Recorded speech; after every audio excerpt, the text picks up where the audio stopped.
pole attachments. It's not an exciting subject for many, but it's a very important topic for many because ultimately that's the broadband that we have in our houses go on poles. So, Ross, there's an order that is going to be voted on.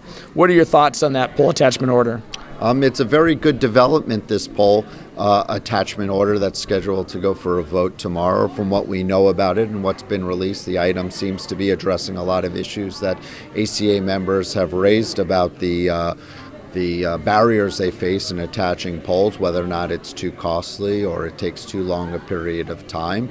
The pole attachment order is going to address allowing for one-touch make-ready for simple attachments, and for simple and complex attachments, an opportunity for self-help where they can do it themselves if the existing attachers and the utility doesn't do it.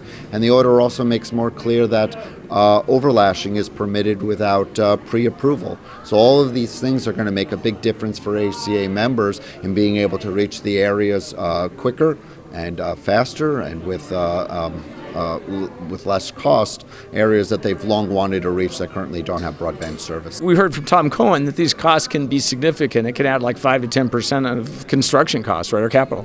Yeah, make ready is a very significant cost that goes into deployment.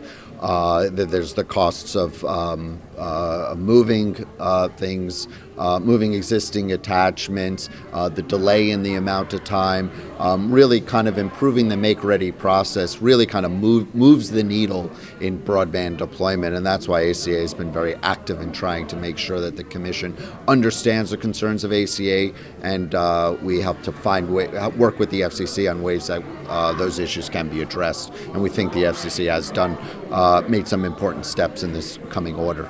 Yeah, and the time element is a huge factor, right? Because that delays when you get broadband deployed, right? Oh, yeah. I mean, sometimes people have contracts to build out to schools, and they have to do it by the start of the school year. And because one party who has an attachment decides to sit on their hands longer than necessary, there's ACA members who can't meet their schedules, as well as when you have contractors on hand who are supposed to do the work in a certain period of time and then all of a sudden have to sit and wait until somebody else does what they're supposed to. That's money for people to be sitting down doing nothing. So this is really going to be making a big difference. Well, and you guys are making a big difference, and you work with your members who are there on the polls, literally on the polls, and you help translate that information to Washington, right?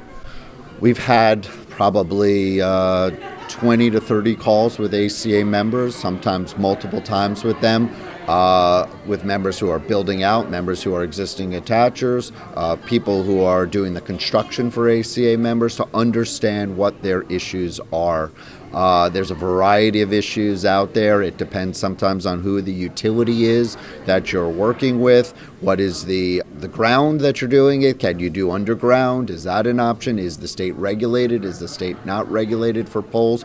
All of these factors we had to fully understand, so we did a full canvas of our members to understand what is the issues, and then we funneled it down into a handful of ideas that we pitched to the FCC and that they found attractive. Excellent. Well, Ross, always great catching up with you. Absolutely. Congratulations. Thank you very Thanks. much.